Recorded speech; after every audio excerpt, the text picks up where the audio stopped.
You're listening to the home of all things Lindenwood sports. It's the Lions Den on KCLC HD through the Tower and on the Roar Network YouTube channel.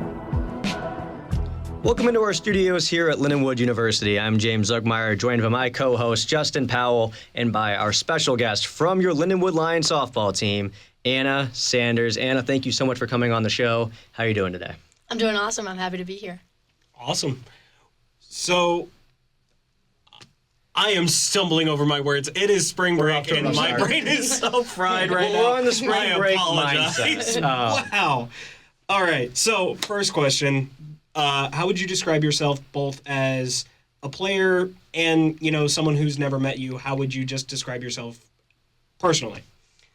I would describe myself as somebody who's passionate, especially because we're here to talk about softball. I'm really passionate about softball.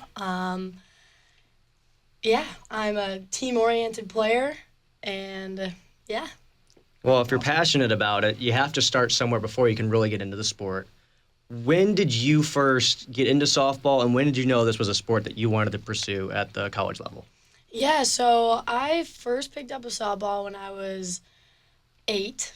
My sister played, and you know how younger sister always wants to follow in her older sister's footsteps. Mm-hmm. So I was like, my older sister's the coolest. Let's go do what she's doing. And I just fell in love with it. I've been playing ever since I was 8. There was a point where I had to choose between Irish dancing and softball. It was a tough choice at the time, believe it or not. Really? But I chose softball, and I stuck to it, and I'm happy that I did. I got a little bit of a follow-up question. We'll get right back to softball, I promise. How does somebody get into Irish dancing? Well, I got the freckles, and my parents' thought process, I think, was they wanted one of their kids to be doing something different, than everybody else. Mm-hmm. But I was like, nah, softball's pretty cool. So what age were you at when you had to decide between Irish dancing and softball? I would have to guess that I was 10. I did Irish dancing for maybe 2 seasons. I was not very good at all. So. Well, it looks difficult. It really does. It is. Yeah. It is. Well, ask how much Irish dancing have you seen? Quite a bit, actually. And it looks difficult. Right? It's difficult, yeah. It wasn't meant for me. So I know with a lot of these sports, there's travel teams kind of early on. What were some of the earliest teams you were on, and were there any sort of special travel teams, like a national team? Yeah, so I was lucky enough that I got to stay within 2 different travel teams throughout my whole travel ball career. I started out on the Wasco Diamonds with Tom Flakowski and Brian Patterson. They were my coaches from 8 and 9U up until I was about 14. So they took me a long way, and then they were dads of players on my team, and so when they were ready to pass off the team, they passed it off to Lauren McNulty, who's been really influential in my softball career and getting me to Lindenwood. And that team was Silverhawks. Silverhawks was a big part of my travel career, and actually 2 of our Lindenwood players are also from there. And I think we got 1 on the way in the freshman class next year. So.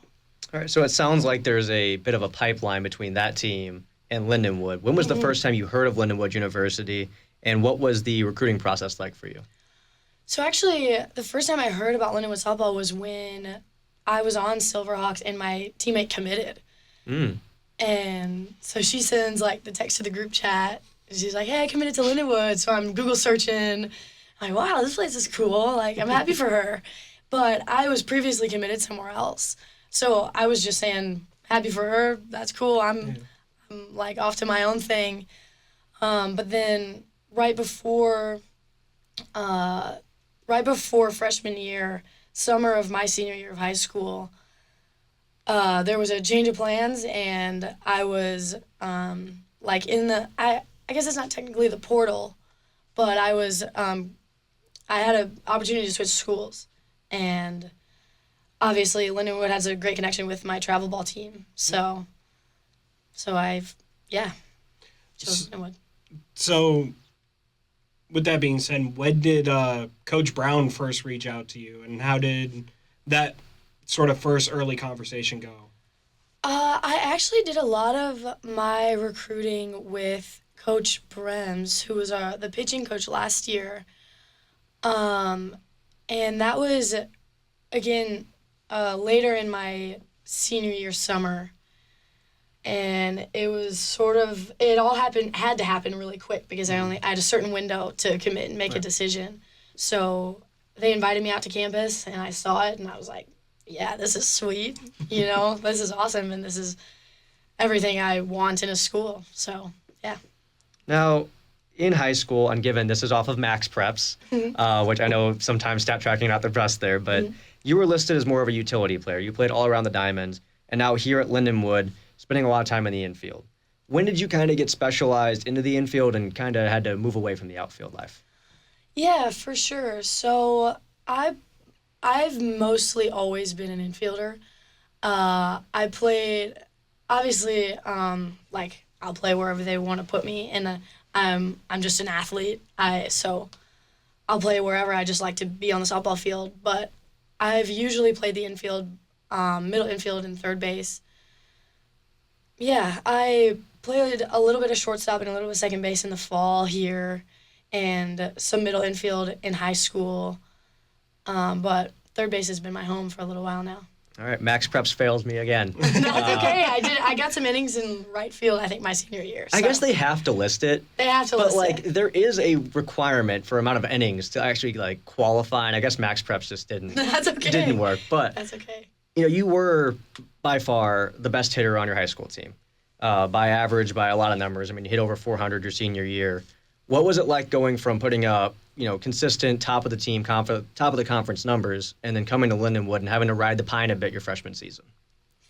Yeah, obviously, college is a different ball game, and there was a lot of adjustments to be made. And freshman year was a lot of growing and a lot of learning from my teammates, learning from the veterans, learning from my coaches, and taking the lessons that I had learned in travel ball and in high school and applying them and just climbing the ladder and using every day as a learning opportunity here with these amazing coaches that we have, and yeah, just taking advantage of all of the resources that we have here. So you mentioned that college is an entirely different ballgame, and I couldn't imagine how big of a jump it is from high school to college, but what was the biggest thing that you had to adjust to kind of get into a more comfortable position playing-wise? Yeah, I'd say that the level of play, the pitchers are better, and you're hitting off of pitchers that are better than they were in high school. But it's the same, as far as the actual game went, it's the same mechanics that I've been doing since I was 8. It's the same hitting. It's the same bat and ball. The mental game and learning to stay in it for 20 hours a week and not get so worked up about a game or about a mistake. Yeah, I'd say the biggest difference was how much the games mean. When we're in conference play right now, one play could mean the win or the loss, and it's pressure, but just learning how to deal with that, and that was a big adjustment. But yeah, the coaches teach us how to deal with that, and yeah, we're just learning. So, kind of with that, what was the biggest thing that you worked on in the off season preparing for this season? Our coaches had individual meetings with us to discuss the specific things that we needed to work on. So it was some things with my throwing mechanics that I worked on at home over winter break. A lot of the things that I think had changed from last year to this year was about the mental game and improving my mental game, being more confident on the field. I guess I'll ask, because you bring up the mental game a few times here, how do you go from somebody that the team looks to consistently in high school? You're one of the leaders on the team. When you make a mistake, the team can kind of forgive you for it because you're going to get it back later, to being a young player on a college team and every mistake you make feels amplified. I guess that just goes in with knowing our role on the team, and we talk about there's starters and game changers, and what's the other one? Starters and supporters and game changers, and like knowing your role, and sometimes like the role that you have isn't the one that you want. Like obviously when I was riding the bench a little bit my freshman year, like that's obviously not where I wanted to be. I want to be out on the field, but like when I'm in the dugout, that's my role, is to be a supporter and to support my teammates and just go all in on that. So with that, when did you kind of have the realization that you were going to end up being like an everyday starter for this Lindenwood team? Nothing's a guarantee. Every day's a grind, and there's a lot of athletes on this team and a lot of infielders. So every day I'm just like taking the opportunities that I get at practice and at games and just doing the best that I can with that. Yeah. And then we've talked a lot about your freshman year, but moving into this season, what were some of your expectations coming into this season, and what expectations did Coach Brown set for the entire team?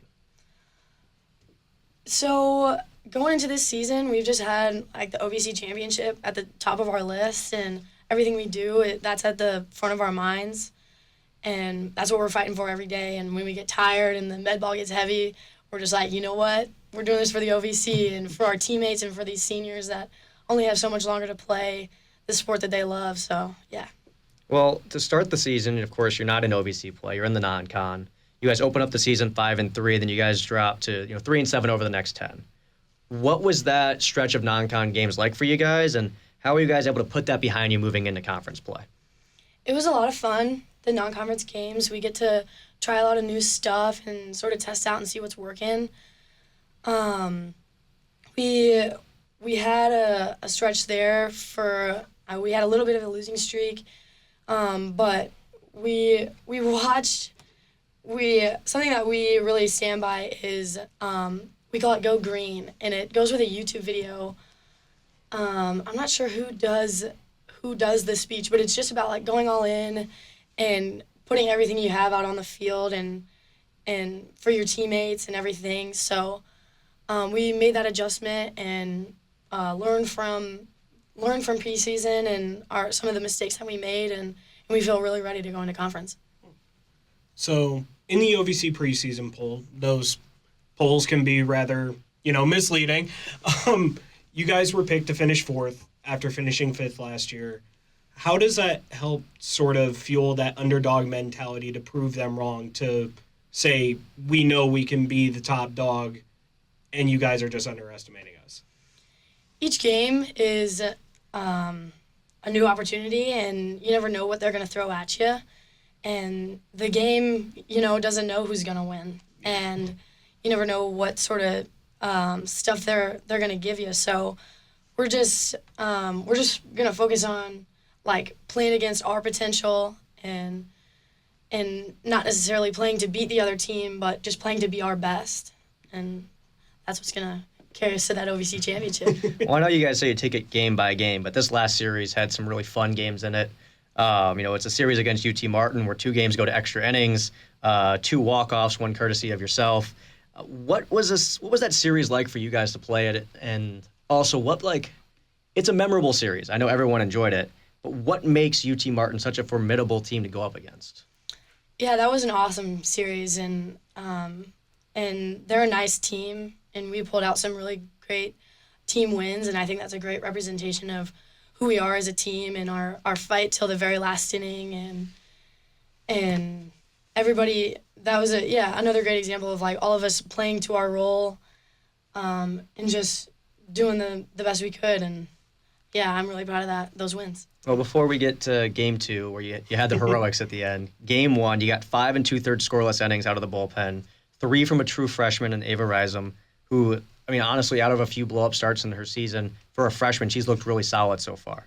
And as someone who was a freshman last year, I got to ask, what is the support system like for freshmen, and is there any extra coaching that goes into getting the young guys ready?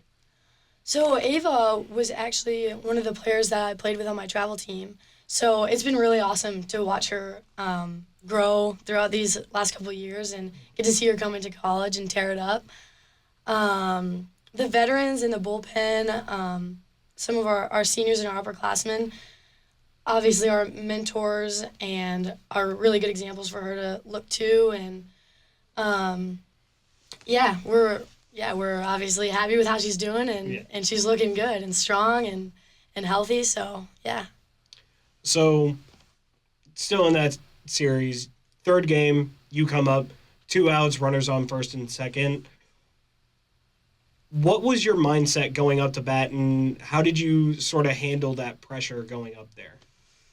Yeah, so before that, Taryn had a hit, I believe, and then Madison had she drew the walk, and it was a long at bat, and I was just like, I'm gonna get up there and do this for them. They've done all this work, they've got on base, and yeah, there's nothing like your team running at you at the end, and that's an awesome feeling, and I'm glad that I was able to do that for the team.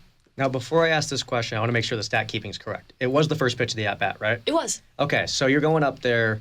What were you kind of expecting? What were you looking for? And then after everything was all said and done, what was that moment like for you? When I went into the box, I'm looking at Coach Brown to get the sign, and she's looking at me like, you got this, and I'm like, it's us, we're going to do this, and I was looking for an inside pitch, and it looked plate. It looked like it was going to hit the plate, so I just took a hack, and it turned out in my favor. And, yeah, and I'm, like, rounding second base, and my team's running at me, and, I was happy for us, and that the pitchers worked so hard that game, and Emily hit a home run, and, like, I just wanted to do that for them, and it was awesome. Now, I got one more question before we look ahead to the upcoming games. It's a random question, but it's finally starting to get nice outside. It's not cold. It's not miserable. I know we got storms coming in, but what's it been like to just finally have some nice weather where it's not, the middle of summer, but it's also not that winter weather? Yeah, it's been great. It's been great. Over spring break, we've got a little sun, and we're feeling good out there. Even when it is cold, we just remind ourselves that this is an opportunity every day, and we have fun no matter what. So, but the warm weather has been great. Yeah. So, looking ahead, kind of like James was saying, you've got a midweek matchup against a Big Ten opponent that's kind of on the struggle right now. What is sort of the team's mentality, and what sort of pitching changes might we see going into this midweek matchup? Yeah, so we're never going to count ourselves out or anything. We always say that we're just going to play against Bazooka State. It doesn't matter who we're playing. We're just going to play to our potential, and we work hard, and there's nothing that says that we can't beat this team. Our pitchers work really hard, and there's nothing that says we can't win.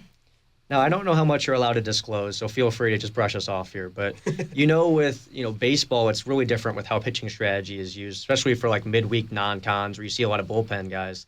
For softball, is it full-on, your starters, your best pitcher you can throw out there, or is it treated as more of a rest usually? Well, it does depend on a lot of different factors, and I know that our coaches work really hard on scouting their pitchers for us hitters, and also their hitters so that our pitchers can do their best, and so that we can put the right people out there. So it just depends on a lot of different factors and whoever's the best fit for that day.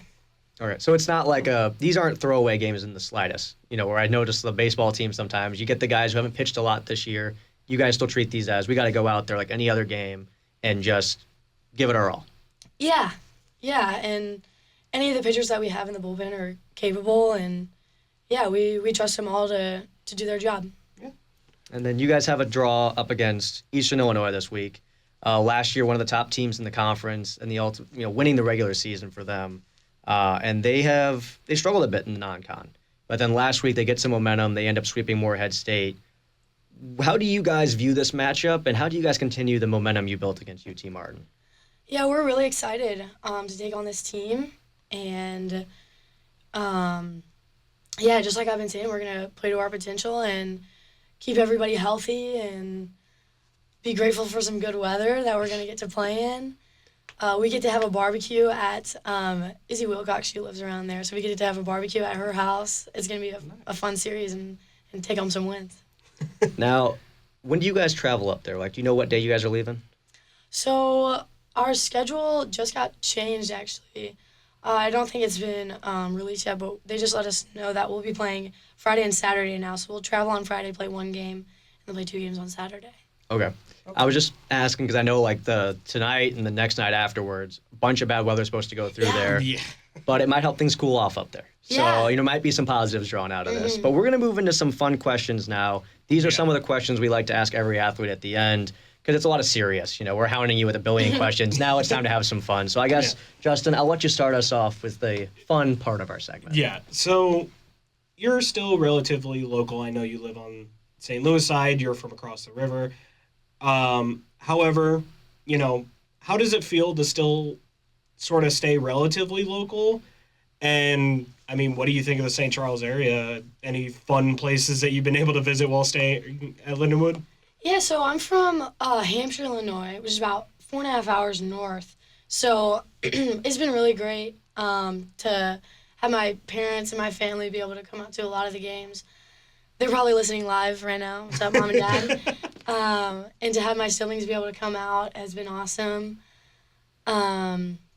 Yeah, St. Charles is great. When I first started looking into the area and just seeing what St. Charles was about, well, first of all, they told me to go to Grandma's Cookies.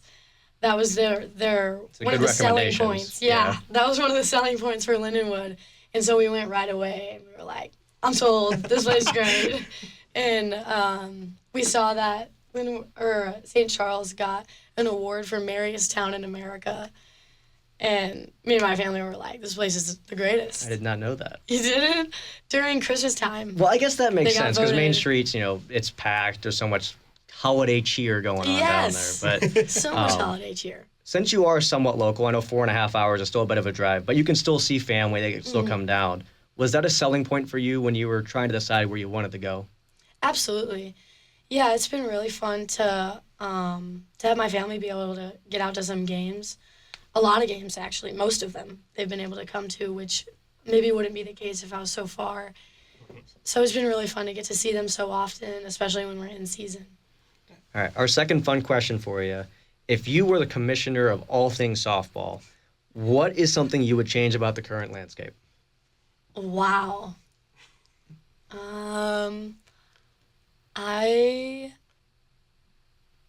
That's a great question. That is a fun one. I would make every field like the coolest and best ever. And the turf at Lindenwood Stadium, I would put that everywhere. And I'd make every concession stand have soft pretzels. And yeah. This is the most whimsical answer we've ever gotten, by the way. I actually have a question about that. So, Boise State, their football field, all blue. Would you kind of be down if Lindenwood had like an all gold baseball diamond? If the entire thing was a lion head. Yeah. So, I guess, yeah, because usually people are like, oh, there's this rule change, something that really bothers you. I like that you were positive and you were like, I want things to look nice and taste good. I love that. Yeah, the rules are good. I'm kind of imagining that now the Lions' main is the entire outfield now. It could work. I mean, the Cardinals cut the arch That'd be- into the outfield for years. You have the arch cut in for the Cardinals, which they stopped doing because they're lame. We could have the Lion's head just painted on it. I think that'd be sick. That's probably one of the more creative answers we've gotten to that question, and I absolutely love it. All right. So a little bit more on the, I guess, creative side, but also just sort of getting to know you a little bit more. What was the major that you decided on coming to Lindenwood? And, this is still a couple of years away or so. Have you thought about what you might want to do beyond college with softball or post-softball career? Yeah, I'm a business major. I've got a lot of business people in my family, which has inspired me. And I've got an emphasis in marketing and a minor in psychology. I just took a consumer behavior class, which it was just in the first 8 weeks of this semester. And so that's been kind of on the front of my mind and has been exciting. And I've been, searching in LinkedIn and seeing what that has to offer. So that's sort of what I've been looking at for my future. But obviously, I don't know. Got a ways to go. I'll just give you the advice now. I'm a senior. I passed off. I was just trying to focus on schoolwork and all the fun stuff. I know it sucks. Just get ahead of it. Create the LinkedIn account. Get the resume going. Start applying. It's lame. And I thought, I'll have time later. No, you don't have time later. Just letting you know. I'll bring it back to the fun stuff, though. There's a lot of stuff on campus. We try to make it a point to advertise a lot of on-campus stuff. Tell people to go to your guys' games whenever you're home. Tell people to go to any of the games. Mm-hmm. You still got to have that college experience, though. You still got to have fun. I'm not saying don't do that. Just the doom scroll. The extra doom scrolling on Instagram or Twitter or whatever, cut that out. Either get out and do something or do something productive. That's all I can say. That is fair advice. Last fun question we have, actually the last question overall. Yeah. What is something about softball you wish more people understood and respected? I think to an outsider and somebody who doesn't really understand softball, they might not understand that this is a game of failure. And if you succeed 3 out of 10 times, you're doing really good in the batter's box. And sometimes when people are just, clicking on, watching softball, they like to yell at the TV quite a bit. But just to understand that it's a game of failure, and failure is going to happen, and everybody's doing their best. And I've got to follow up on this one, purely just to cause a little bit of trouble and purely just to have a little bit of fun with it. What would you say to those that say softball is just pretty much baseball, like pretty much the same thing? Oh my gosh, my middle school self would the boys in my class would be like, baseball's so much harder, and I would get fuming. So it's obviously a really different game. Everybody likes to argue about softball, baseball hitting. They're like, I could take you yard and talk about our pitchers, and it's completely different. And ball's coming in a different angle. There's actually some YouTube videos about this, but I won't get into it. I think the guys got to put their ego aside. I think that's a big part of it. There was a chance back in the day. I don't remember the pitcher's name because, of course, I don't. I'm sorry. But a great softball pitcher, one of the best to ever do it. And Barry Bonds was like, I'm going to go up against her. Jenny Finch, I think. Right. And I believe he stepped in and then just was like, I don't know. I don't know if I want to do this and embarrass myself. The guys just got to. Good choice. If you're going to talk, then back it up. The guys always back away from it. But thank you so much for coming on the show. Absolutely. Thanks for having me. We really appreciate it. For everyone else listening, I know we say it every week, but these games are easy to get to. There's a lot of them. Just make sure you get out and enjoy it at some point. The weather's going to be nice. It's a good atmosphere. It's a fun team to watch. Softball's a lot of fun, and you don't have to be out there for as long as baseball. I think that's one of the big reasons why people don't show up is because you have to be there forever. Softball games go fast, and there's a lot of them, so make sure you get out there and support the team. But Anna, thank you so much for coming on. Thanks for having me. I guess I'll walk you out, and then Justin, you're going to take us into the Lions Den. Of course. Make sure you start the recording, play the soundbite, and... I got it. Of course. Alrighty, everybody. We are going to go into the Lions Den. It's time to go inside the Lions Den and break down every current Lindenwood sports team. Alrighty, everybody. Welcome to the now recorded part of the show, as well as into the Lions Den. Man, the baby face does not work for me. The facial hair is coming back, everybody. I promise you. Alrighty, so let's jump into it. And of course, we're going to start with men's basketball like we always do.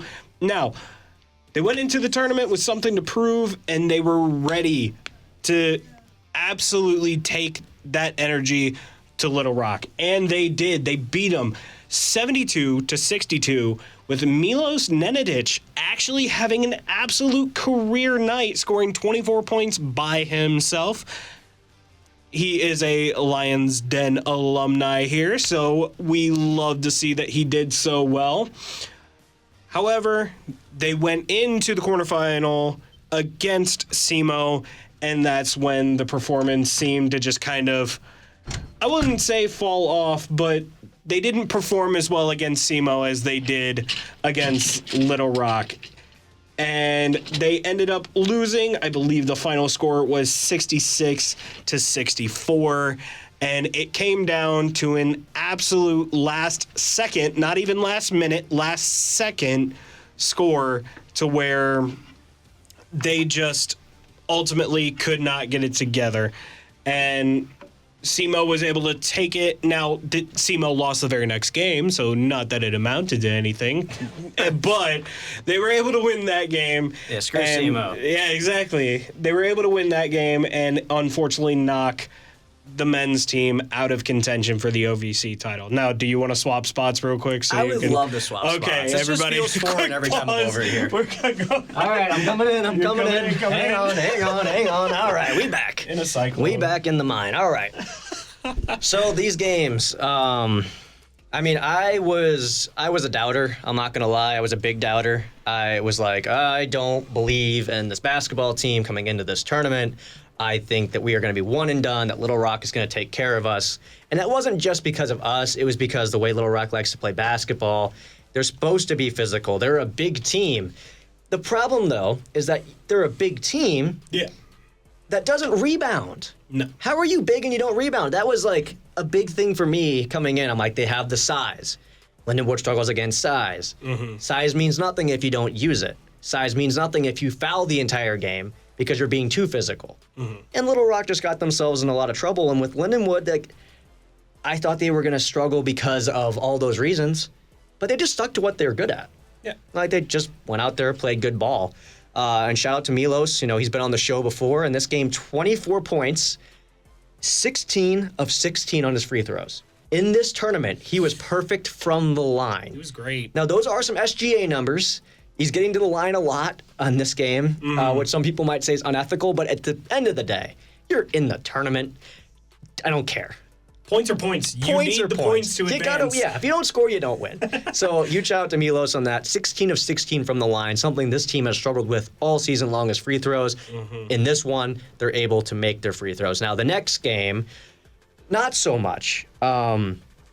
I mean, you got a guy in foul trouble, and that guy just so happens to be the leading scorer in the entire conference. So not a guy you can afford to have in foul trouble. So Aeneas Futrell riding the pine for the majority of the second half, and then you're turning over the ball on the baseline. I don't know how many times this season where I've seen a contested 50-50 ball underneath the basket, and Lindenwood somehow, inexplicably, touches it last. Every single time. It's happened so much this year, it's not even something you can practice. Yeah. It just bites them in the butt. Every time there's a ball going out, somehow it goes off a toe, a fingernail, a piece of hair. Something hits the ball, and it cost Lindenwood.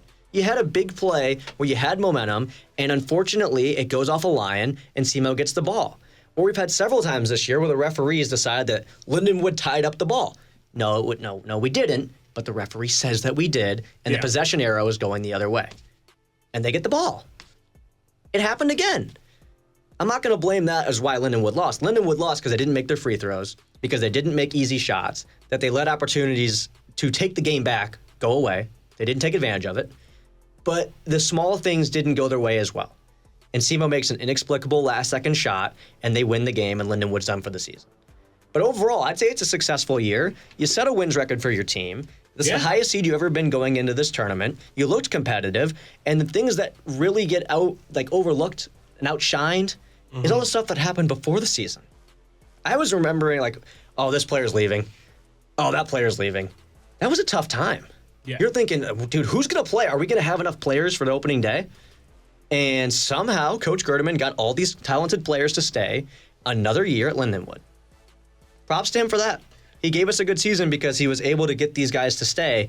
Question being for next season, who's staying, who's going, who's coming in?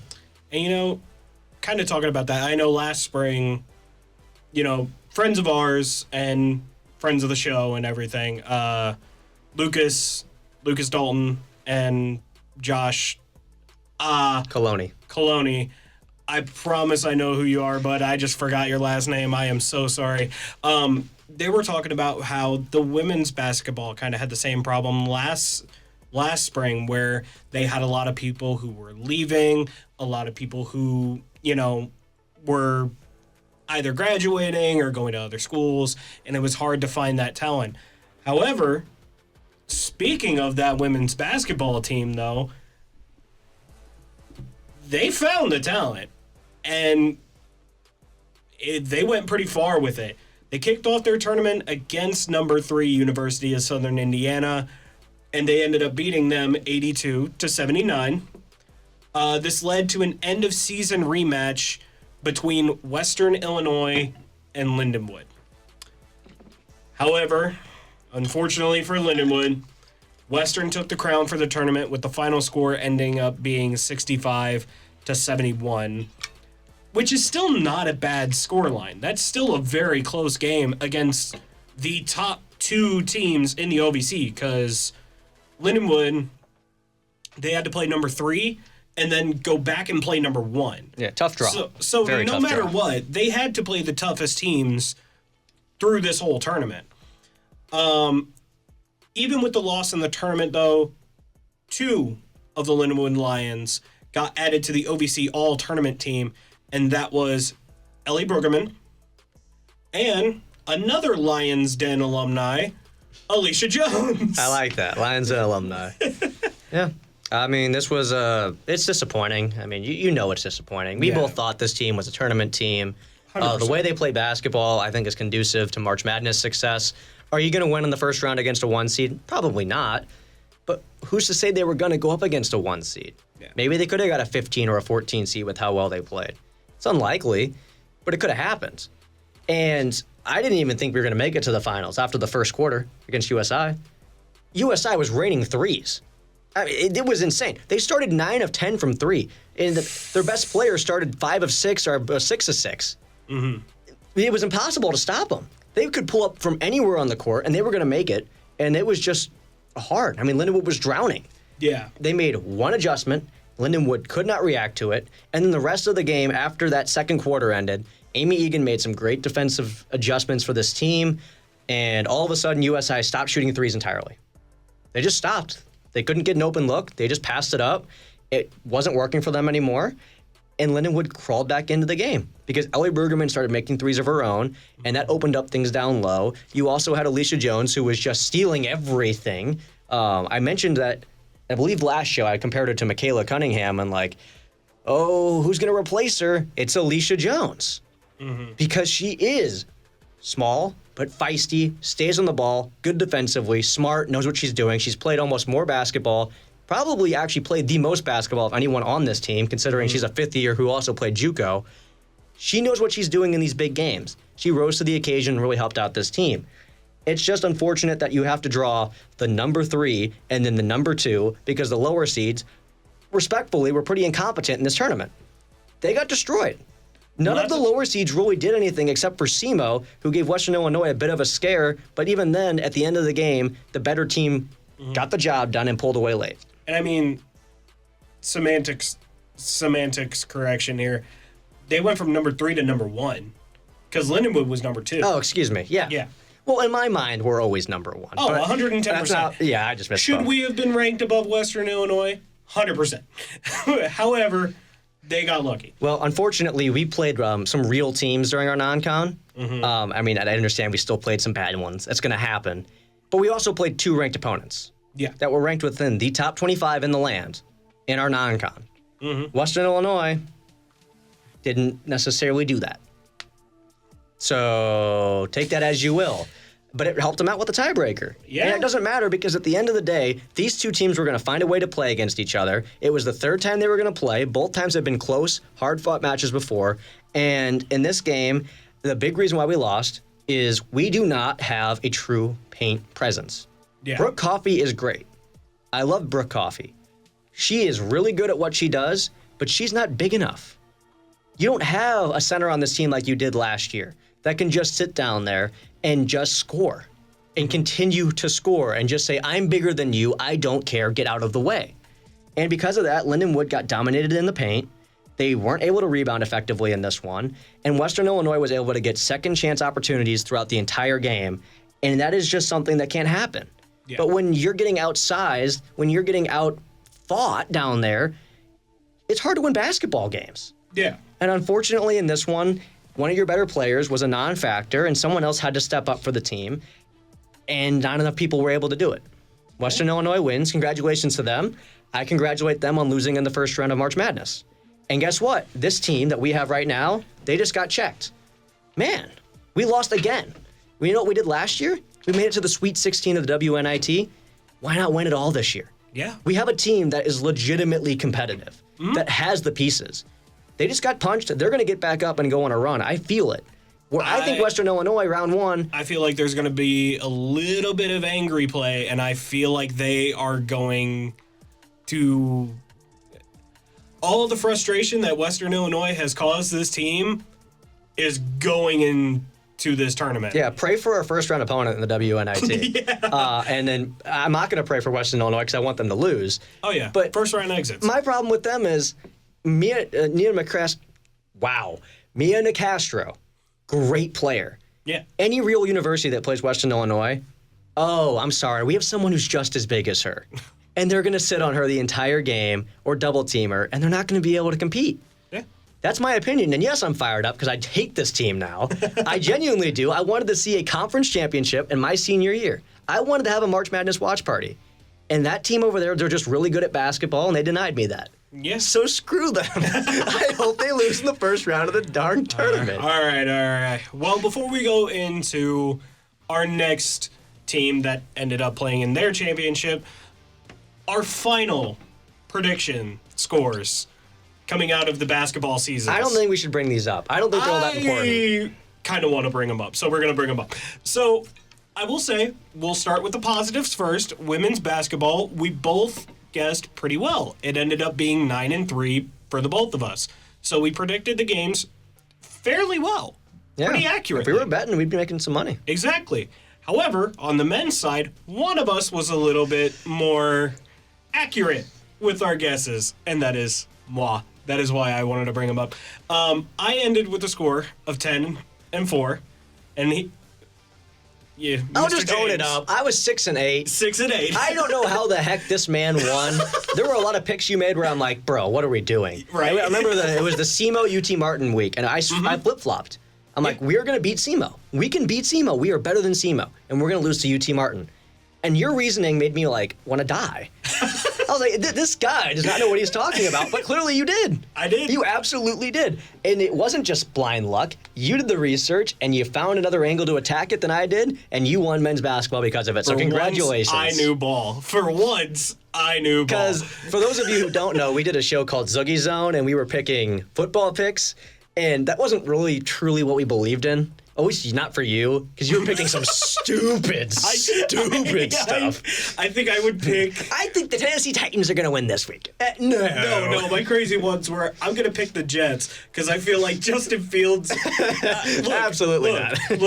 Look. We're going to get into men's hockey, but I want to put this out there. I still feel like Justin Fields is a good quarterback. He just puts himself into bad teams. 110%. Bro, no. Just no. We'll talk about that after the show. But anyway, on to men's ice hockey. They ended up having their final playoff tournament as well this past weekend. They beat number 3 Long Island University to advance to the final of the UCHC, where they would face off against University of Alaska Fairbanks, which we have had conversations throughout the entirety of the season about University of Alaska Fairbanks. That very much should have been sort of a gimme game, because both Fairbanks and I think Anchorage were not good. In the regular season, they should have been gimme games. Yeah. In the playoffs, completely different situation. I guess that's fair. However, and their playoff performance was a little bit reminiscent of how their regular seasons was. And they lost in the final, 3-4. Now, hard fought to the bitter end. No discrediting. They did great. But again, in the playoffs, won one, lost one. Liam Bierman, though, against Long Island, 44 saves to help them win that game. 100%, if Liam Bierman was not in front of that net, I don't know if Lindenwood would have beat Long Island. Well, I feel really bad about that game because if you look at our 3-star voting of the week, I wrote down that we won that game in overtime. I don't remember who reported that we won in overtime, but somebody reported that we won in overtime, and I didn't think twice to check. We did not. We won in the dying seconds of that game, and I do apologize for Mr. Rigo for putting out the wrong information on your graphic. I am genuinely embarrassed that I did that, but I want to put that out there for the hockey team because you guys deserve good coverage just like the rest of the teams, and I want to apologize for screwing up your guys' graphic. Even though it did make them sound better. Winning in OT does sound better than the dying seconds. But yeah, I saw somewhere, somebody posted that we won in OT. I don't know where it was, and even if I did, I'm not naming names. That's what I thought. But let's just dive into the games here, because the story of our playoff run was one team gets goalied, and the next game you get goalied. We goalied them in game 1. Bierman stood on his head, stole us a hockey game. The second game, we were by far the better team versus Alaska Fairbanks. By far. But unfortunately, their goalie got hot at the right time, and we made some mistakes. That's how it goes.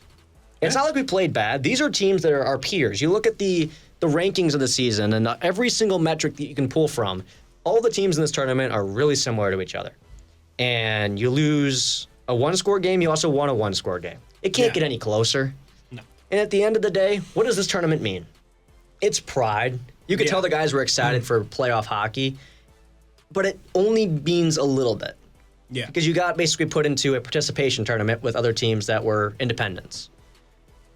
You know, it hurts, but it doesn't hurt that bad. Yeah. You realize that it doesn't necessarily matter. This wasn't what you guys built for the entire season. They want to be a playoff team. Look, and I want to say this because I've been a little bit harsh towards the tail end of the season. Ultimately, kind of like the women's team, very happy with how this team performed. Ultimately, I do like that this team does not end losing. They end on a positive note. While, yes, it's not winning the whole tournament, it is still going out fighting and making sure that you find ways to, if not win, make them work as hard as possible for the win against you. So, while I have been critical towards the tail end of the season, I wanted them to progress. I wanted them to win this tournament. I wanted these guys to bring back a trophy or some sort of award. And do I think they have the capability next year? Yes. I believe if we can retain a lot of the guys that are on this team currently, I believe we have a genuine shot next year. I do, wholeheartedly. But, you know, with some seniors leaving, possibly going semi-pro or pro, and with a new batch of players possibly coming in, there's going to be some changes next year. But I think ultimately if we have a good bit of the veterans from this past season, I think we'll be in a perfect position. Well, okay, I'll back you up, though. I think a lot of the frustration we had was we know this team is better than what they are. I think if you ask the coaching staff, they would agree that we should not be a 500 hockey team, especially with the way we fought through the beginning of the season against a lot of tough teams. And the second half, they had a stretch of games where you felt like we should be sweeping these teams, and they were splitting. I think that's where the frustration comes from, but it's still the best season that we've ever had, and they were in a tournament, in a position to win a tournament, one goal away. Yeah.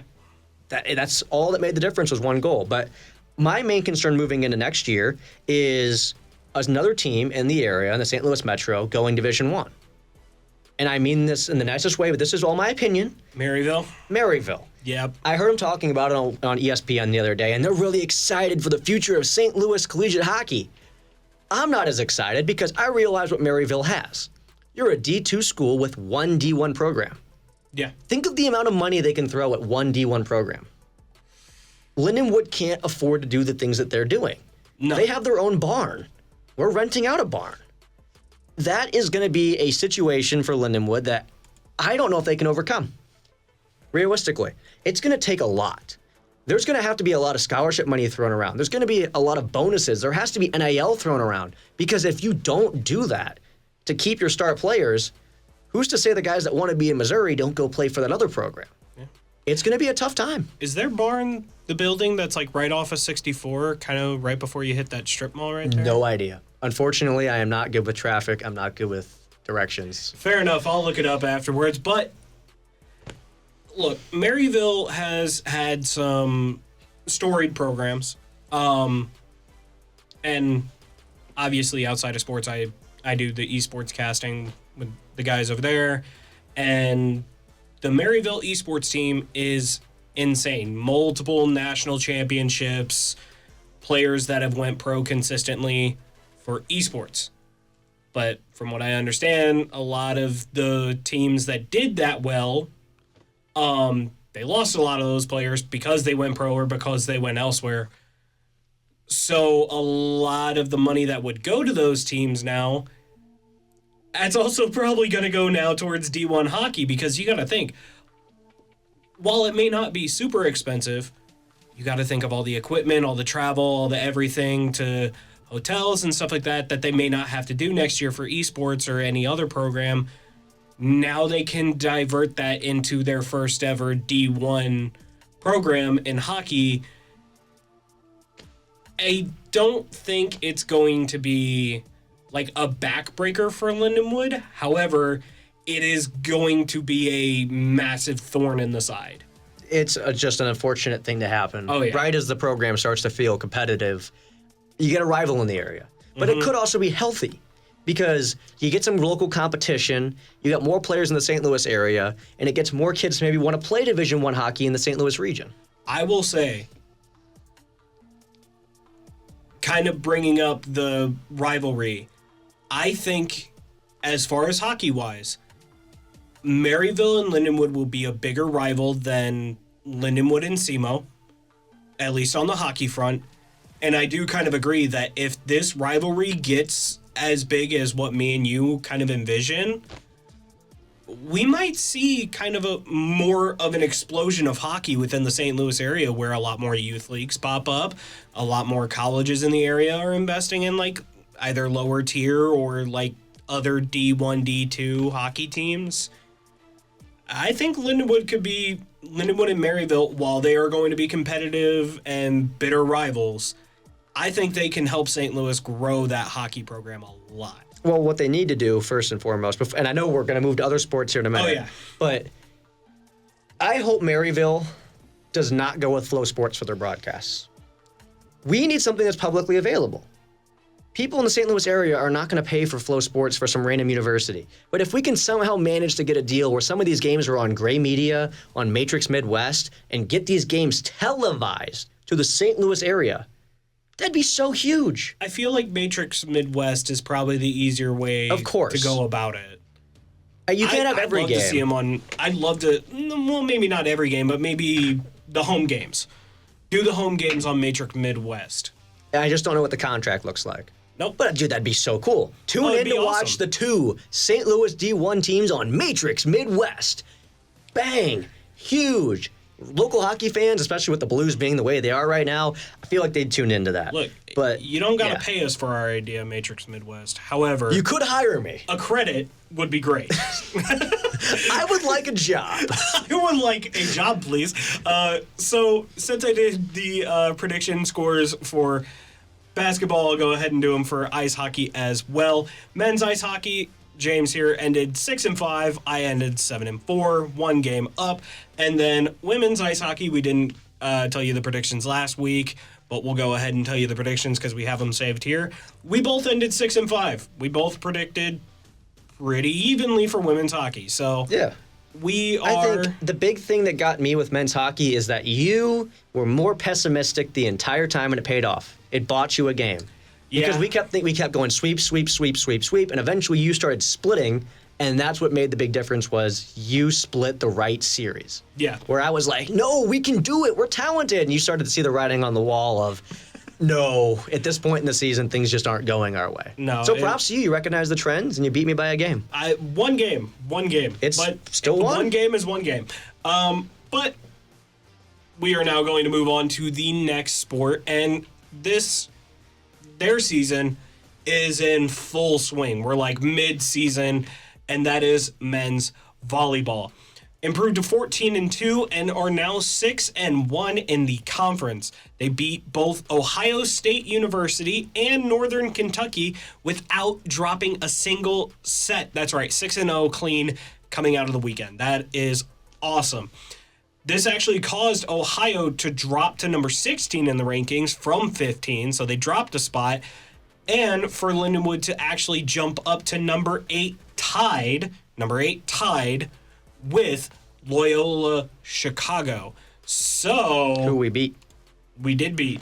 So while it is tied, we are now ranked 8th.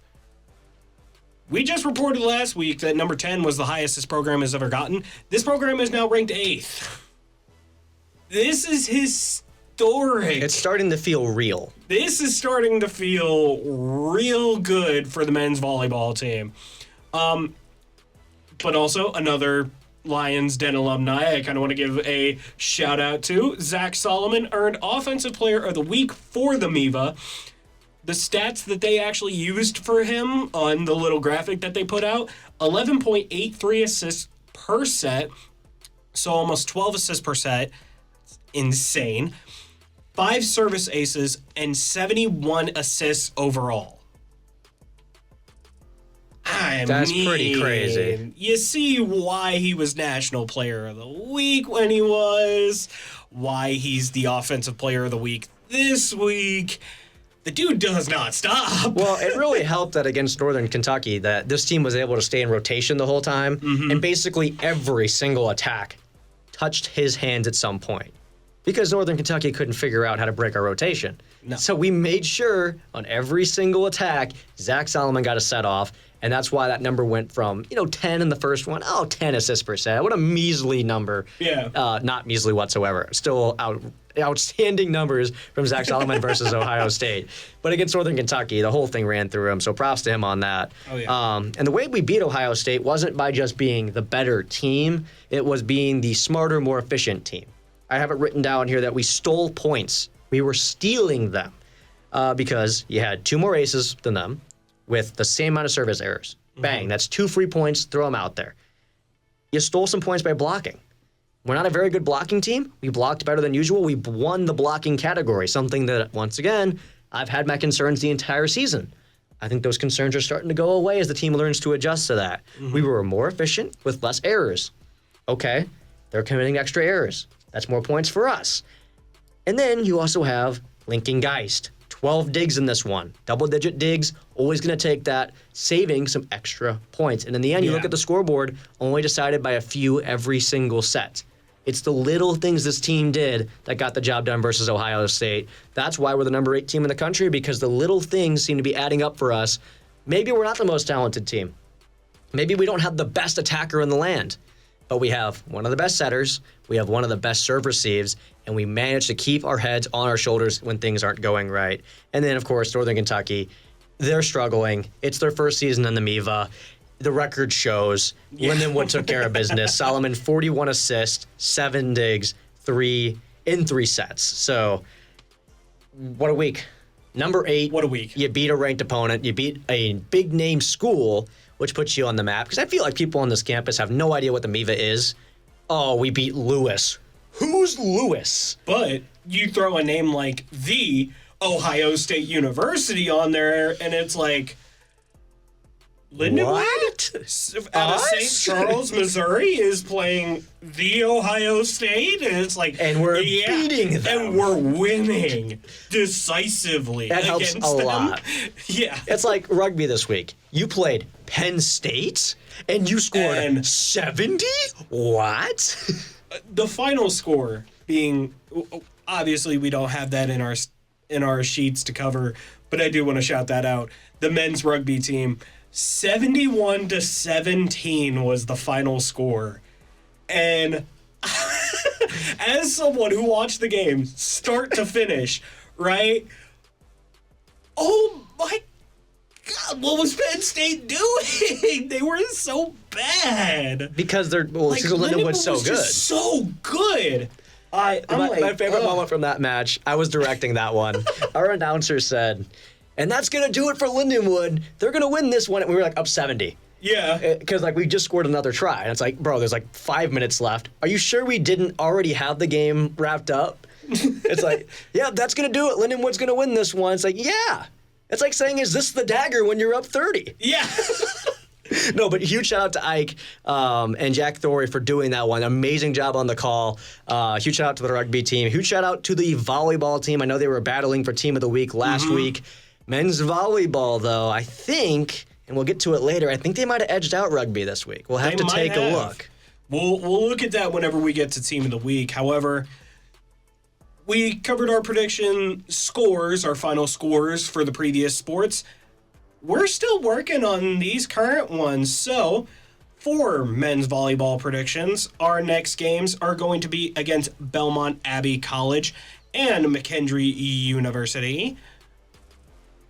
Apologies, I'm pulling up the time and dates. Of course. So that way I can tell everybody when, where, and how to watch these games. If you want, while you pull that up, I can jump into my predictions and go first. Yeah, go for it. All right, so we got Belmont Abbey. They are a team that is playing at the national collegiate level as a D2 squad. Not a lot of teams do this, but in men's volleyball, you're going to see that a little bit. You're going to see smaller schools playing up, like, for example, Lewis University. I mentioned them earlier. Who the heck is Lewis? Well, they're good at volleyball. And same with Belmont Abbey, as they are 10-2, currently receiving votes in the poll, and they are holding opponents to a 183 hitting percentage on the season. Given they're not playing the hardest teams, but when they've played against the MIVA this year, they swept Queens. Queens isn't the best, but Queens is in Lindenwood's division. They swept them. And then they also played George Mason, who is currently they were receiving votes at the time, swept them as well. This is no slouch. This is a team that does a lot of things really, really well. Lindenwood is going to have to show up and play their best games. This can't be it's a Rockhurst or it's a Missouri S&T. No, this is a real team that has real ambitions to try to make the postseason. Lindenwood can't be a slouch here, but I do think Lindenwood is the better team. As long as they just stay in their rotation, play efficient volleyball, I think they're going to win. But McKendree, last time we played them, sparks flew. Yeah. That gym came alive. Reverse sweep for Lindenwood, if you missed it in the last one. Did not play good volleyball the first two sets. The back three just able to edge out McKendree. My concerns are McKendree's recently played the same teams Lindenwood has. They've played Ohio State, they've played Northern Kentucky, and then they also recently beat Queens, who Lindenwood will face later on, and I assume we're going to sweep them as well. They've done the same things. They're beating the same teams the same way Lindenwood is. They're on a 4-game win streak. The last time they played Lindenwood, they got reverse swept. If things just went their way, if they made the right adjustment at the right time, they easily could have won that one. Yeah. But Lindenwood got hot, they solved the block, and they took away their best player's ability to do his stuff. I don't see that happening again. I think this time McKendree's in their own home gym, and if Lindenwood's going to lose a game, which, by the way, you can't win forever. As much as we all think that this team could be a Miami, Ohio, and just win for the rest of the season, eventually they got to lose. I think right now, start a MIVA play. This is when it's going to happen. They're going to lose a close one, and then they're going to go on a run. I hate to pick against them, but I think McKendree gets it done just barely. It might be 5 sets. I think everyone's going to come to the very end of it. We're going to see extra points. Give me McKendree. Me and you are very much going to have to disagree on that, but first let me tell you the dates and times and places. So, the next game is going to be Belmont Abbey. The next game, yeah, I said that right. Belmont Abbey College is tomorrow at 7 p.m., and that is here at Highland Arena. I made sure to cut out the Robert part, the Highland Arena. And just go watch it in person. I mean, as far as I can see, there's no stream for it. There's no Big Ten or ESPN Plus. You gotta go see it in person. What, you're talking about tomorrow night? Unless you're a student, just go see it in person. Yeah, no, on the thing, because I'm double checking. Even for you are correct. Yeah. No coverage. No coverage. So just go watch it in person. It's 2 minutes if you're in town. We got If you're softball in tomorrow town. night for main media. That's fair. If you're in town, I forget, it's spring break. We're here. Most people aren't. If you're an athlete from another team, Go support the other go athletes. support them. Or split your 110%. forces. Please split your forces up and go softball and go to men's volleyball. Exactly.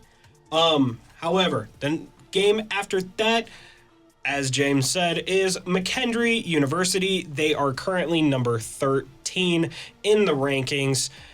And that is 6 p.m. Friday, but that will be in Lebanon, Illinois, and there's no coverage on that one. So, unfortunately, we're just going to have to watch the live stat tracks on the website to see how they do.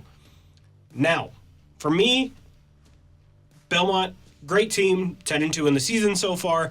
Kind of building off what James said, they are a D2 team, but they're playing at the national collegiate level now.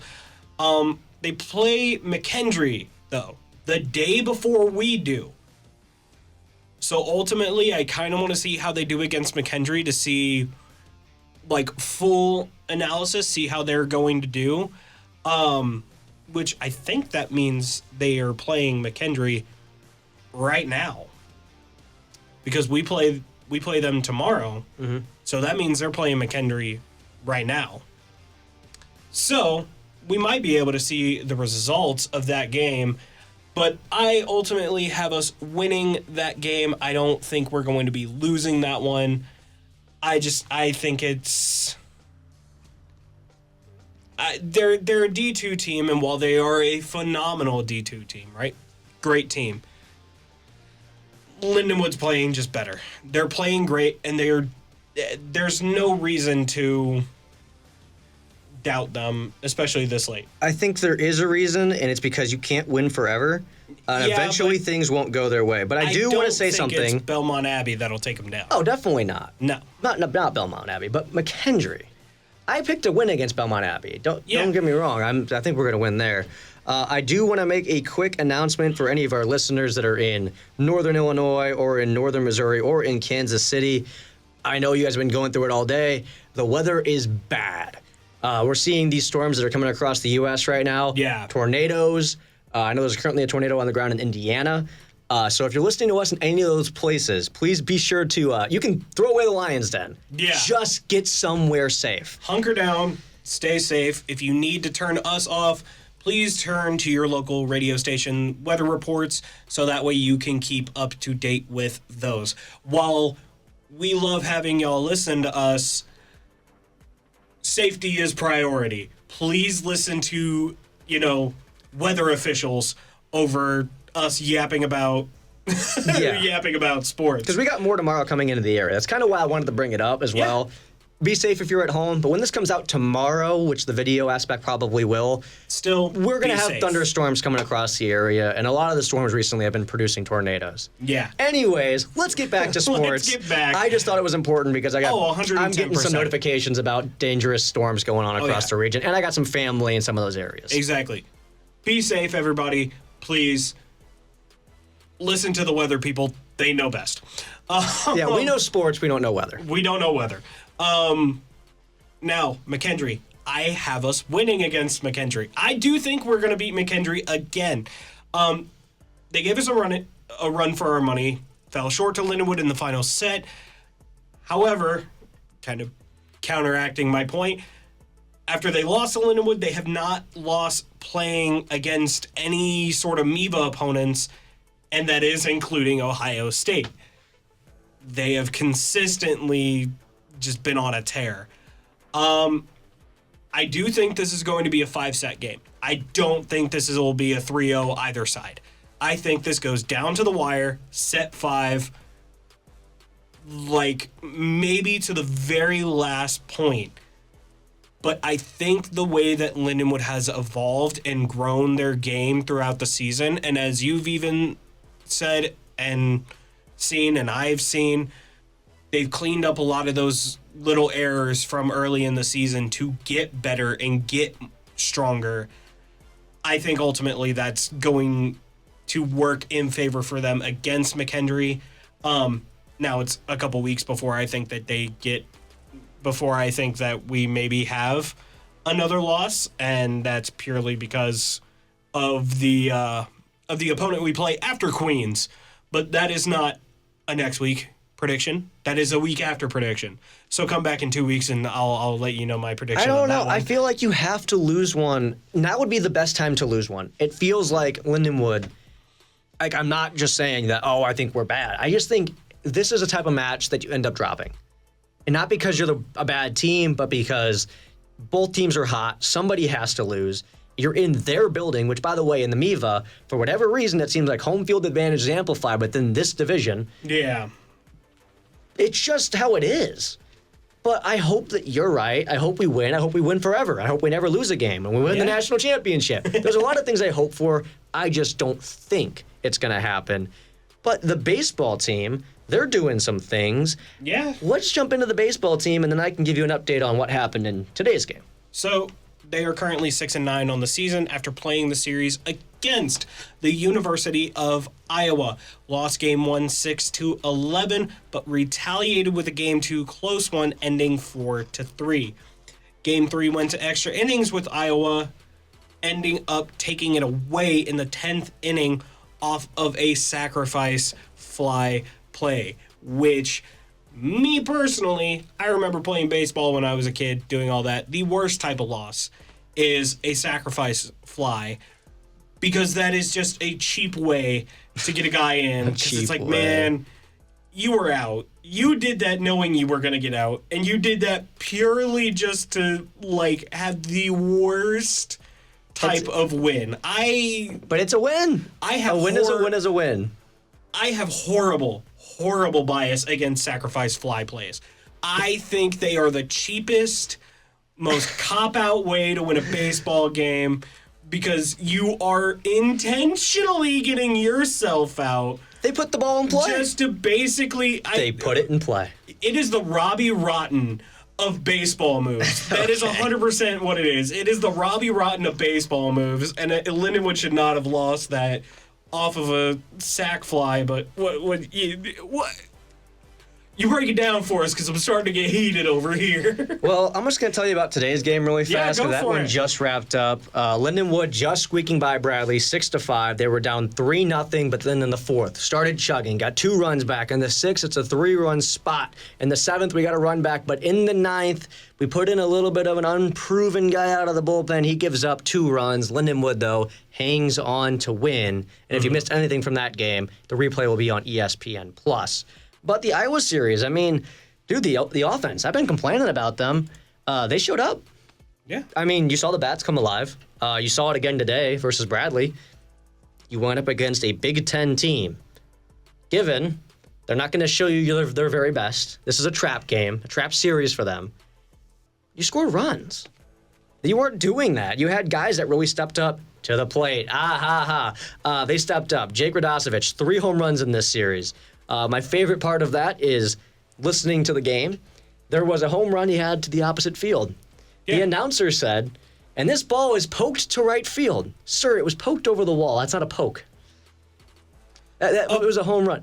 I was about to say... a swing and it's poked to right field. No. A swing and crushed to left field. A swing and bombed to left field, or whatever. A poke implies that it barely left the baseline. Yeah, it definitely wasn't poked. Anyways, that's just not a shot. I mean, it was a well-called game from the announcer. It's just funny. I tweeted that. It's just funny. Underneath the home run video, I tweeted that. But yeah, Tyler Ellis in this one, 6 of 10, 3 doubles. He had himself a really good series. He is somebody that this team needs to produce because you lost some guys last season on your infield. If he's going to go out there and play third base for you and provide those types of hitting numbers for you, that's huge. To have a third baseman that can hit at this level is amazing. They averaged over 6 runs per game in the series. And Aaron Youngers, my top performer, I got to interview him on the road earlier this year. 5 scoreless in relief with 7 Ks in the game that they won. He pitched his butt off. He's done that a lot this year. I didn't know he had 5 innings in relief in him, though. Like, he's a long reliever, but I'm like, 5? 5? That's starting pitcher numbers right there. Yeah. In the modern age of baseball, to get a reliever to give you 5, that's insane. He did it. He has a .55 ERA on the season, which, you know, a small sample size. No, not for him. I know he's a bullpen guy, but he's already thrown 16 and a third innings this season. .55 ERA. One of the few guys that I can look at in this bullpen and say, man, he can consistently contribute for us. Yeah. That says a lot. I mean, our bullpen has not exactly been where we want it. No. There's a few guys right now that you just know if you put them out there, they're going to get shelled because it's early in the season and the things just aren't clicking yet for them. Mm-hmm. To have a guy like that in a game against a Big Ten opponent, and you can say, all right, let's go win a baseball game. You're going to pitch the rest of it. That says a lot. No, I mean... What was that? I was agreeing. You, stared at me. I'm sorry. I thought we were having a conversation. Okay. So anyway, thank you for the breakdown of baseball. But now let's go to the star of the show and break down softball. And I do say that because this is the softball show. Oh, before we get into softball, so I didn't let you know this. They're in the conference schedule now. Yeah. Which means we have to start predicting. So if you want me to break down their recent performances while you get a chance to look over that, maybe we do that, or we just say no for the week. Next week we will start our softball predictions because they start their conference play. They started their conference play. However, my fault, everybody back at home. I didn't communicate. Realize. There was no communication. We didn't do it last week because we just didn't do it last week. Yeah. We talked about it. We just didn't predict because we're like, when are we going to start doing this? And I just randomly threw it on the rundown because I hate you. Respectfully, of course. You know what's funny? Every time we do our notes, I look at the schedules and I look at the scores and I look at everything. And, I even noticed that we have a game going tomorrow night. That is the next game for this softball. We have a game tomorrow night and then a game going into the weekend. And for some reason, in my head, I didn't see the little OVC tag over pretty much the rest of these opponents. And it's conference season. It's not your bad. That's my bad. I just wanted to do it, and things just did not work out before the show. I didn't get a chance to tell you. It's slipped my mind. Next week, we will see our predictions. We will start doing that for next week. Blame it on me, not James. Blame it on me. James got. There was no communication. I'm a communications major, and I did not communicate. But softball. So season recap and scores for softball. They're 10-11 on the season, and funnily enough, kick off their conference record going 2-1. I have it in the notes. Dude, 1-1 and lost one in the doubleheader against UT Martin, where the first game went to the 10th inning, ending with Jolie McMinn hitting a double, allowing Kylie Crowder to score. Game 3 was also a win going into extra innings, but ended in the 8th, with our guest of honor, Anna Sanders, hitting a double and allowing Taryn Brown to score.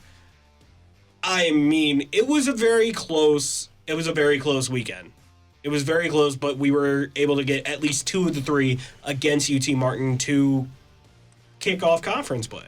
I didn't really expect this because I wasn't looking at the conference stats yet. Yeah. But, dude, UT Martin has the top offense in the conference. Oh, do they? I didn't think about that. I saw the record, and I was like, okay, whatever. You guys can't, surely you're not that good. Offensively, though, they can bring it. It's their pitching that struggles. Yeah. Same with Lindenwood right now. Apparently, the offense for Lindenwood, I was on them a bit because, let's be real, the offense against some of the teams we were playing struggled. We're second in the conference in runs. This takes into account, by the way, the entire non-con. Yeah. So, clearly, we're doing a little bit better than I thought. And coming into this series, what? Yeah.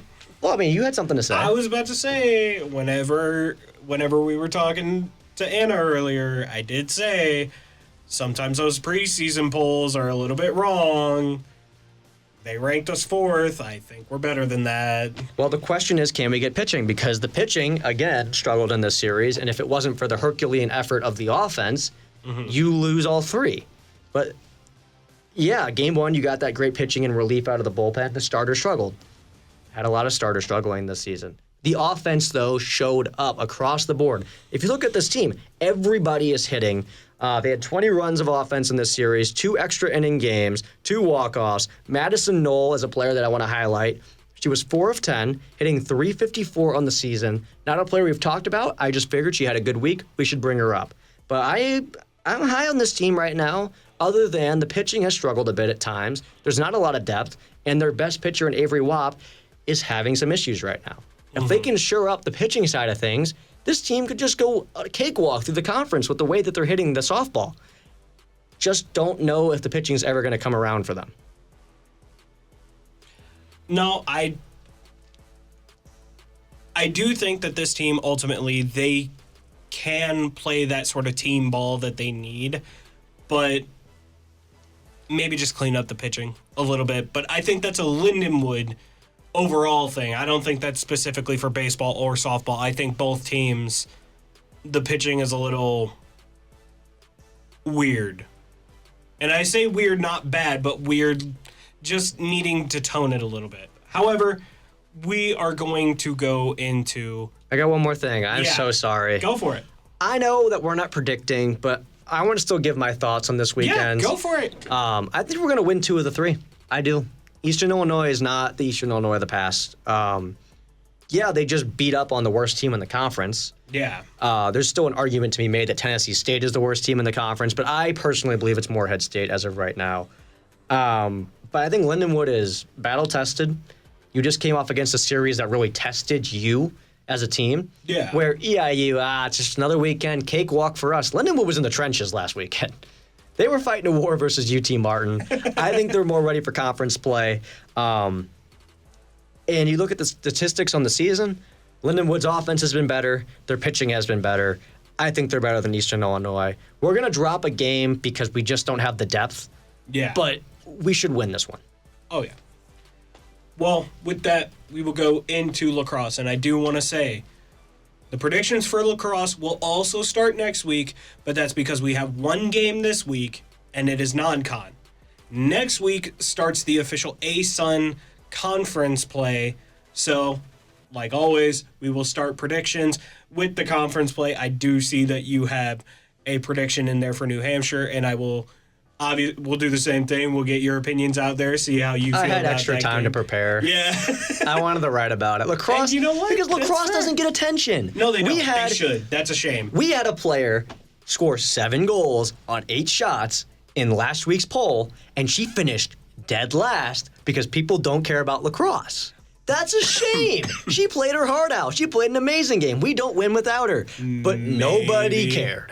Maybe a hint towards next week's guest. Maybe Potentially. I think that'd be great. I mean, I- there's 2 players on that team that I'd be very interested in talking to right now. So we might reach out to athletics here soon, see if we can talk to a women's lacrosse player. However, let's break down the recap and the scores real quick before we, get side railed again.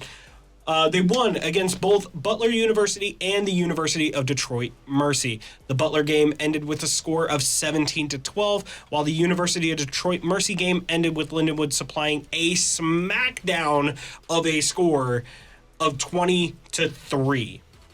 Big contributor to that impressive 20-3 score is Mia Harrington, who had 8 saves from that one game alone. Great performance. I'm just getting something else right now. There are 2 counties in Missouri that are currently under tornado warning. I just got more stuff. I have a guy on my Discord server, by the way, that just loves weather stuff, so he's sending things. Severe thunderstorm capable of producing a tornado in Caldwell and Ray County, and then in Clay, Jackson, and Ray County. That's been updated. Yes. So now Clay County, you also need to go take shelter. That is more towards the Kansas City side of things. Yeah. I just keep getting notifications on this, and I think it's important. 100%. Indiana, same thing. Oklahoma, of course, Oklahoma. I just think it's a big deal. For one, I love weather season, but I don't love that. I really don't love that. And for those who might say, I thought this was a sports show, why are we hearing weather? We are quite literally doing this in the middle of possibly a bad storm We're also area. in Missouri, and Yeah. there's people that are parents of these players and these athletes that might be tuning In these areas in Kansas City, which I'm that sure need to they hear know. this. Oh, yeah. Also, 100%. nobody listens live. Respectfully, nobody listens to us live. But they I might. feel like we should do our due diligence. And, thank God we're not doing this tomorrow, or else we'd have to, probably play the weather alert in the EAS system. Anyways, lacrosse. Lacrosse. So, yeah. Mia Harrington, 8 saves from that game alone, 20-3 score against the University of Detroit Mercy. I mean, how do you break that down? I think that this team started off in a really unfortunate way this season. They lost some close games. There's one game in there that was not close. You weren't expected to beat that team. You would have liked to see more fight. But across the rest of those games, things just weren't quite right. They weren't. And things weren't clicking for this team, but you knew they had the talent, and you knew if they just played some teams, some get-right games, that they were going to win those games, and they were going to get right. And a big part of all of that is you have DiGiacinto, Vang, and Solander, 3 people on this team that are really, really solid. What's going on? Not related to the show? Please finish. Okay. Well, we were talking about all the weather, and then you pull up your phone, and you were like...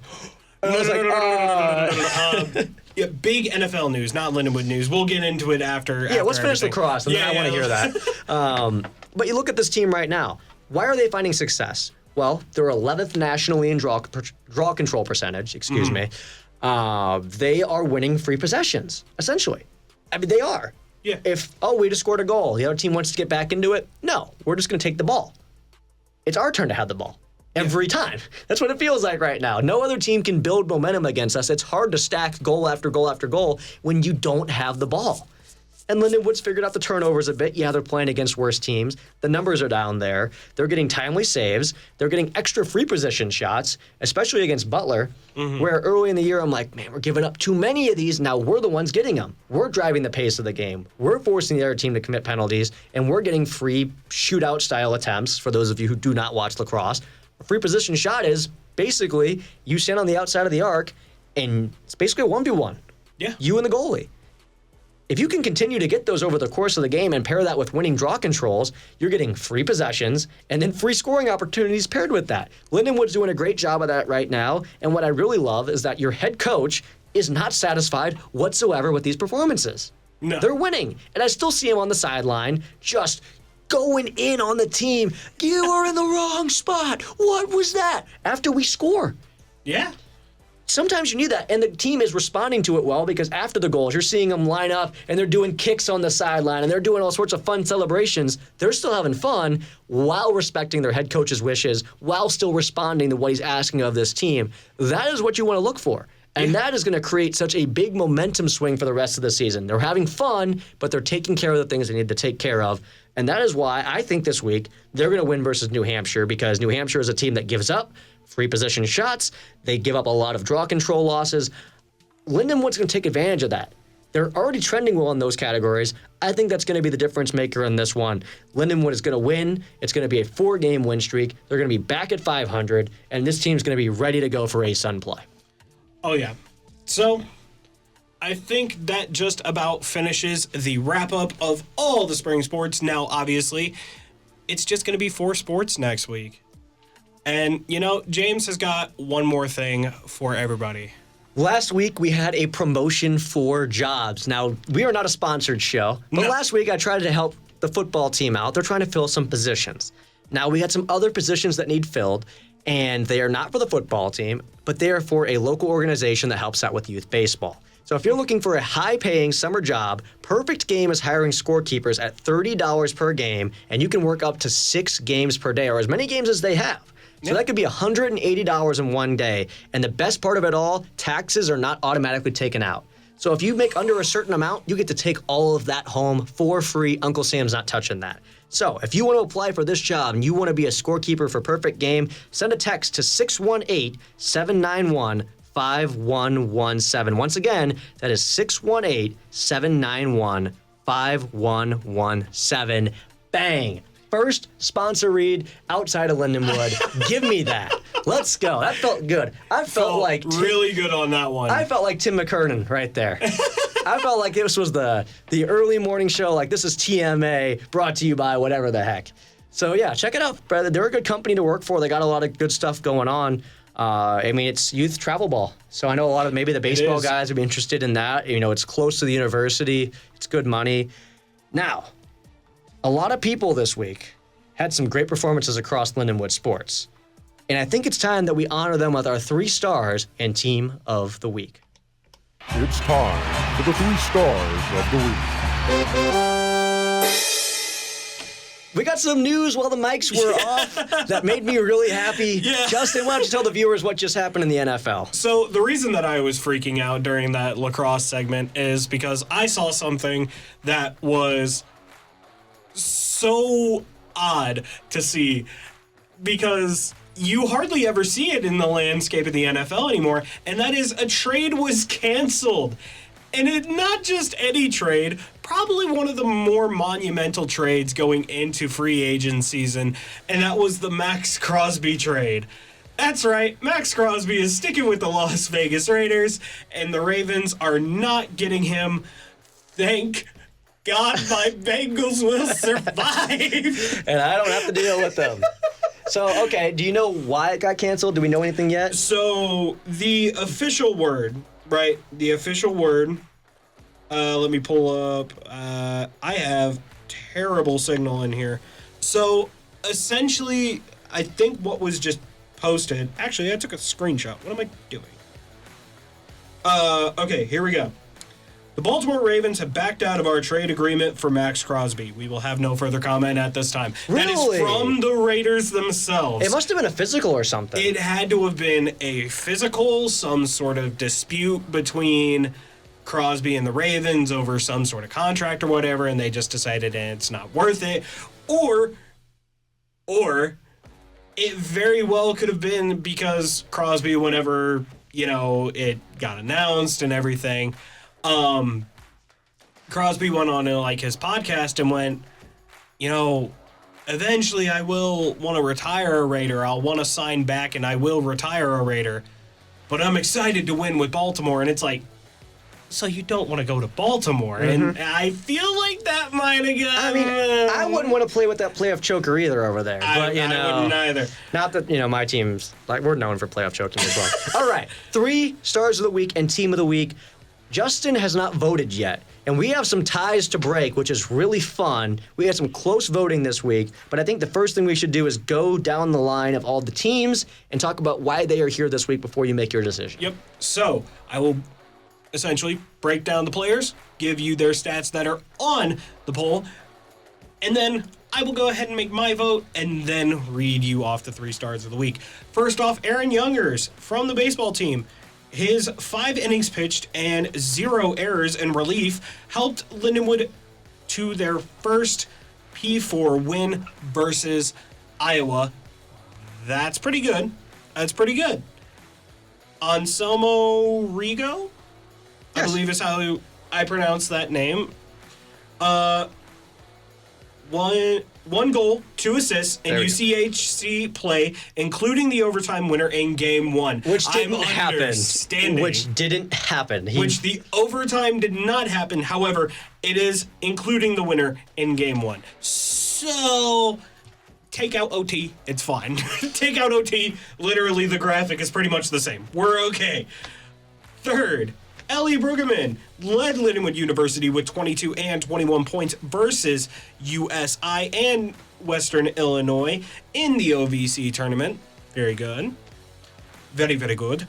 And Yacinda Espinoza finished 6th at Nationals in the 138 weight class, first Lindenwood All-American. And I'm going to ask you here. Yeah. I know that you're just going to want to vote for the person that is the best, but we have a tie and we have to break it. So I'll let you decide who you want to give your vote to, and then I'll tell you between 2 players who you have to vote for, okay? So, truly, my vote, Yacinda Espinoza. First Lindenwood All-American, win. Wrestling does not get as much respect or coverage that it needs, especially women's wrestling. Yacinda Espinoza, if it wasn't for this tiebreaker, you would be getting my vote. Well, I guess you have to give her your vote. Yeah, let's go! Yeah, all right, let's go. And your top 3 stars of the week, that's right. First off, your top... Third star. 3 to 1? 3 to 1. Third star of the week. You want? Yeah, drum roll. Oh, okay. Here's your drum roll. All right, 3, 2, 1. Who is it? Okay, Anselmo Rigo got the third star of the week for their performance in the tournament. The second star is Aaron Youngers, and now the top star of the week. Jacinda Espinoza. Let's go. Look, genuinely, she got my vote 110% because that's awesome. That is awesome. It is difficult to be like All-American anything. Congratulations. That's phenomenal. And I'm glad that my vote was naturally going to break the tie. By the way, I don't know any of the... James can see all the results and everything. Right. I have it. Like, I can look at the poll and stuff, but he can't until he votes. I don't see anything until I vote. So I'm so glad that was awesome. Yeah, it worked out great. I mean, everyone deserved it. I think very much so. I think if the women's basketball team wins the tournament, you might consider Ellie, but still Jacinda with what she did. Plus, she's been kind of scammed in the past on our polls. Yeah. She's been on there, and she just didn't get a lot of support. I even texted my sister today. I'm like, hey, the other teams are rigging it too. Do you want to get in there and vote? And she's like, everyone already voted naturally. We have no more people to help. So they got her across the finish line. Huge props to the women's wrestling team. There we go. Our teams of the week, and I'll read through these. Go for it. You have the number 3/number 5, and if you're wondering why that is, it's because golf rugby hates Lindenwood for some reason. And they're going to be number 1 most likely in the next D1A poll, which means home playoff games for the semifinals. Well, they just demolished number 13 Penn State, 71-17. They should be number 1 in those next rankings. Everyone I've talked to believes that. The players believe it. The media surrounding them believe it. It's just a question of how D1A wants to run things. Women's basketball, they took home 2nd in the OVC tournament. They're expected to qualify for the WNIT tournament. One of the sources I already looked at says that they have an 80% chance to advance through the first round. Not sure what their formula looks like, but I agree with that. I already told you earlier, pray for our first-round opponent, because this is going to be a pissed-off team. Our third team that you could have voted for is the number 10, now number 8 men's volleyball team. They swept number 15 Ohio State and Northern Kentucky. They'll be back home tomorrow night in Highland. And then our baseball team with their first ever Power 4 victory over Iowa, 4-3 win in that one. Definitely could have won the second game too, but I'm not going to get greedy. I love that. And now, Justin, it is your turn to make a decision. Look, I'm torn. I'm torn on 3. I'm torn on 3 different ones. That's almost the entire list. Right? Yeah. But that's men's volleyball, purely because they beat Ohio State. That's really cool. The big name brand recognition, that's really cool to see. Women's basketball. 2nd in the OVC tournament is nothing to scoff at. They played great. And I do believe that when they hit WNIT, it's going to be really good. And then, of course, men's rugby. I watched that game. I saw how well they played. I saw how, Penn State was lost the entire first half, which, by the way, a good chunk of those 17 points came in the second half because they didn't have an answer in the first half. So you're not considering baseball? No, unfortunately this week I cannot give it to baseball. This week I feel like I have to give it to a different one. And ultimately I do feel brand recognition. I feel like the women's team still has a lot to go. I do feel like the men's team still have a good bit of their season left, the men's rugby team. I think I gotta go with rugby on this one. Oh, no. Well, hang on. Oh, no. We have to refresh the poll. What does it say on your end? Let me see it. Oh, no. Yes! I think we're gonna have to make a new graphic for this week. Yes. Because it is not team of the week. You can't keep getting away with it. We're on to you. It is teams of the week. So we're gonna have to credit both of them because I kid you not, here is the proof. Thank you. Now, okay, before I say anything, before we move on. Yeah. I'm not discrediting baseball. They deserve to be up here. Very much so. But the amount of vote rigging that we've had going on is insane. But I mean, it's a big moment. You beat first Power 4 win in program history. Oh yeah. They grew the Lindenwood brand. They stood toe to toe with a team they were not expected to even be close to competitive with. And they still won a game and they that won. series. They deserve to be up there. Oh yeah. But the way that the votes kind of was out, volleyball did not stand a chance. They got demolished in the vote, which I'm like, really? They should be up there. And then rugby, not as impressive as last week. You beat Life. This week you won a game you're supposed to win. But 71-17 is kind of like So I was expecting volleyball and baseball to be up there, but baseball just ran away with it. And rugby made a late comeback thanks to Justin. We have a tie. Your teams of the week, ladies and gentlemen, drum roll please, is men's rugby and baseball. It's a tie. We have our first tie in the Lions Den. We officially have our first tie in the Lions Den. And it is team of the week, so that's going to be a fun graphic to post. It'll be fine. It'll be fun. I'll find a way. I'll just shrink the text or something. I don't know. I mean, I love the baseball team. They're great. But and they I don't love know their how to guys. feel about that. Yeah. They love their guys. They love their team. It's and I them love in softball. Like, the what are we camaraderie. supposed to do? Just let them do their thing. I mean, any other team. I will say this. Baseball and softball are the biggest spring sports that people think of. At least here in America. True. So, kind of makes sense. We still need to get tennis involved. We and do. beach volleyball. We do. They need to get involved as well. We Yeah. need to get tennis on this show, we need lacrosse on this show, and we need beach volleyball. By the way, beach volleyball, huge shout out to them. Your recent social media post to, what's the name of the song? I believe it's just called Okay. Great post. I mean, the music was groovy. Everything was cut properly. The team's rolling. I loved that post. One of my favorite posts I've seen Lindenwood ever put out for any sport. So huge props to their social media. You guys killed it on that post. And hopefully you guys just keep killing it on the sand because we want to get one of the players on eventually. Oh, yeah. It's been a while. We've talked to one women's volleyball player. It was the first show we did the entire year. I think we need to revisit. We need to revisit.